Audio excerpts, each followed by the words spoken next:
आज हमारे देश में धर्म के नाम पर नफरत की राजनीति अपने चरम पर है। कभी गोरक्षा के नाम पर तो कभी मोबाइल चिंग के जरिए एक खास समुदाय के लोगों को भीड़ द्वारा पीट पीट कर मारा जा रहा है। राष्ट्रवाद के ठेकेदार उन्हें भारत छोड़कर पाकिस्तान जाने तक की नसीहत भी दे देते हैं। लेकिन दोस्तों, हमें ये नहीं भूलना चाहिए कि हमारा देश भारत किसी एक धर्म के राष्ट्र का नहीं है।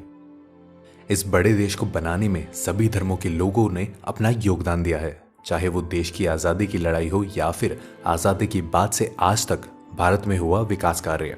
इस वीडियो में मैं आपको कुछ ऐसे ही मुस्लिम शख्सियतों के बारे में बताने जा रहा हूं जो अगर हमारे देश में पैदा ही नहीं होते तो शायद ही हमें सांस्कृतिक, सामरिक और शैक्षणिक आदि स्तर पर वो अंतर्राष्ट्रीय पहचान मिलती जो आज हमें मिली हुई है।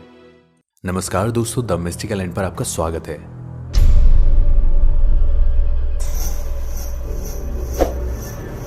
हमारे इस लिस्ट में सबसे पहला नाम है आदरणीय एपीजे अब्दुल कलाम का।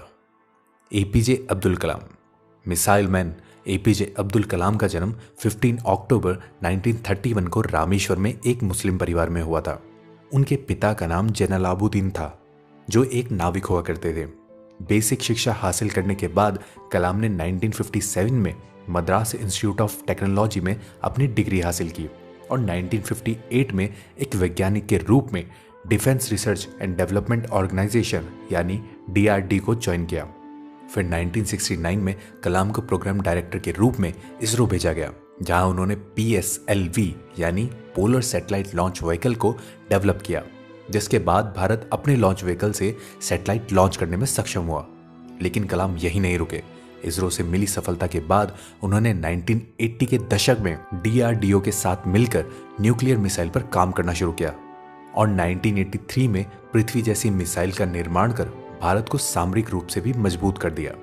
डॉक्टर एपीजे अब्दुल कलाम का ही वो जज्बा था जिसकी बदौलत आज हम अग्नि पृथ्वी जैसी मिसाइल बनाने के साथ खुद के दम पर अंतरिक्ष में किसी भी तरह की सैटेलाइट लॉन्च करने में सक्षम है। एपीजे अब्दुल कलाम 25 जुलाई 2002 से 2007 तक भारत के 11वें राष्ट्रपति भी रहे। दोस्तों, अब आप ही सोचिए कि अगर कलाम जैसे शख्स का जन्म हमारे देश में नहीं हुआ होता तो क्या हम सामरिक रूप से इतने मजबूत होते? जवाब नीचे कमेंट बॉक्स में जरूर बताएं। दूसरे नंबर पर जिस शख्स के बारे में हम बात करने जा रहे हैं, उन्हें भारत में शौर्य और बलिदान के प्रतीक माना जाता है। हर कोई उनकी वीरता को नमन करता है। वो शख्स है भारत माता के वीर पुत्र अब्दुल हामिद। भारत माँ के इस वीर सुपूत का जन्म उत्तर प्रदेश के गाजीपुर जिले में 1 जुलाई 1933 को एक साधारण दर्जी परिवार में हुआ था। वीर अब्दुल हामिद 27 दिसंबर 1954 को भारतीय सेना में ग्रेनेडियर रेजिमेंट के एक सिपाही के रूप में भर्ती हुए।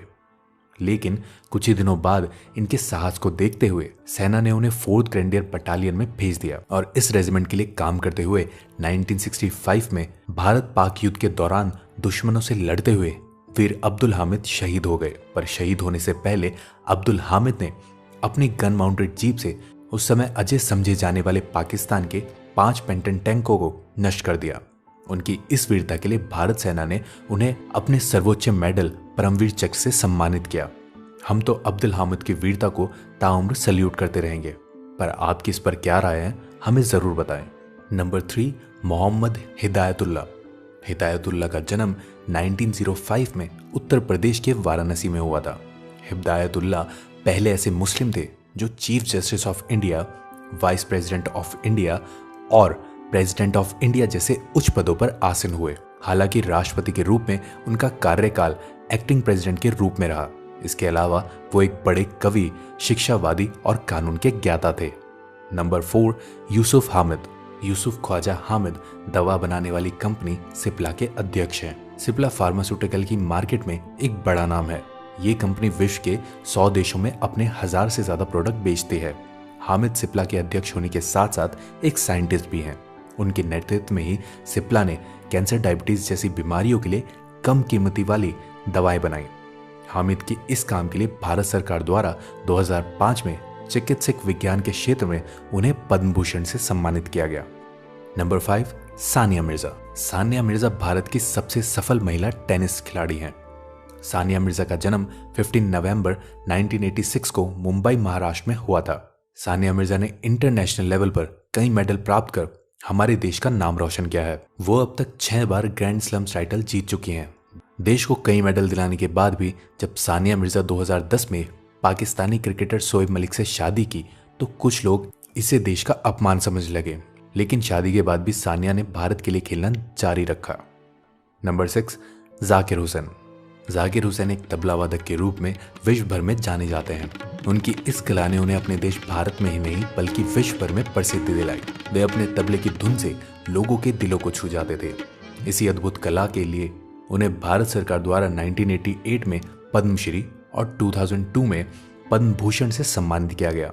यही नहीं, 1999 में उन्हें यूनाइटेड स्टेट नेशनल एंडोनमेंट द्वारा कला के क्षेत्र में सम्मानित किया गया, जो कि किसी भी कलाकार और संगीतकार को मिलने वाला सर्वोच्च पुरस्कार है। इसी तरह उन्होंने दुनिया भर में भारत को कला के क्षेत्र में सम्मान दिलाया।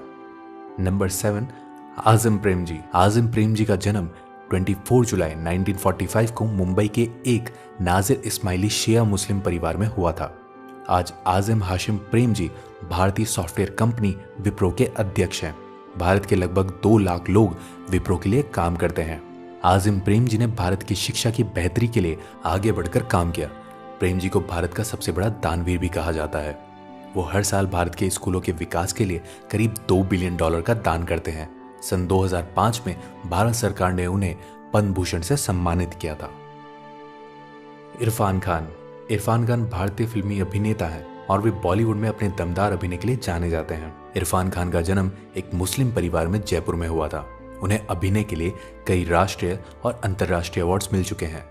इरफान कई बार फिल्म फेयर और कई बार नेशनल अवार्ड जीत चुके हैं। 2011 में फिल्मों में अपने योगदान के लिए उन्हें भारत सरकार ने पद्मश्री से नवाजा था। सईद ज़ाहुर कासिम। सईद ज़ाहुर कासिम का जन्म 1926 में इलाहाबाद, उत्तर प्रदेश में हुआ था। वे एक प्रसिद्ध बायोलॉजिस्ट थे। डॉक्टर सईद ज़ाहुर कासिम प्रथम गंगोत्री अभियान के नाम से प्रसिद्ध अंटार्कटिक अभियान दल के नेता थे। वे 1991 से 1996 तक भारत के योजना आयोग के सदस्य भी रहे। 1999 में उन्हें marine biologist international life time achievement award UK से भी पुरस्कारित किया गया। सरकार ने भी इन्हें पद्मश्री और पद्म भूषण से सम्मानित किया। 88 वर्ष की आयु में 20 अक्टूबर 2015 को उनका निधन हो गया। एम.एफ. हुसैन।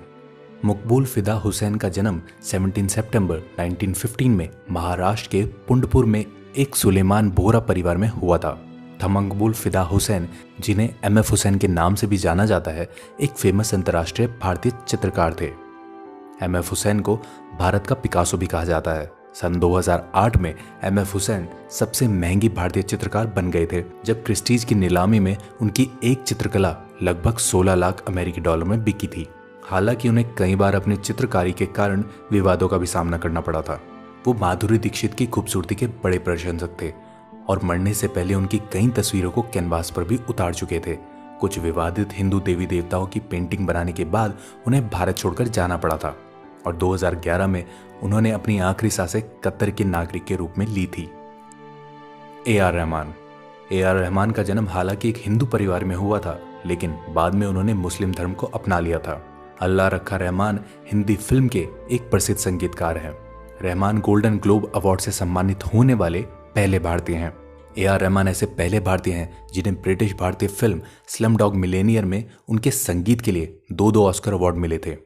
इसी फिल्म के गीत जय हो को सर्वश्रेष्ठ साउंड ट्रैक कंपाइलेशन और सर्वश्रेष्ठ फिल्म गीत की श्रेणी में 2 ग्रैमी अवार्ड्स भी मिले थे। तो दोस्तों, क्या इन मुसलमान शख्सियतों के योगदान के बिना आज का भारत मुमकिन होता? हर भारतीय को देश की प्रगति में अपना छोटा बड़ा योगदान देना चाहिए। बात हिंदू मुस्लिम की भी नहीं है, और समाज की विविधता और देश के विकास में योगदान दे रहे हैं। उन्हीं महान शख्सियतों को याद कर और उनको नमन करते हुए खत्म करते हैं आज की इस वीडियो को।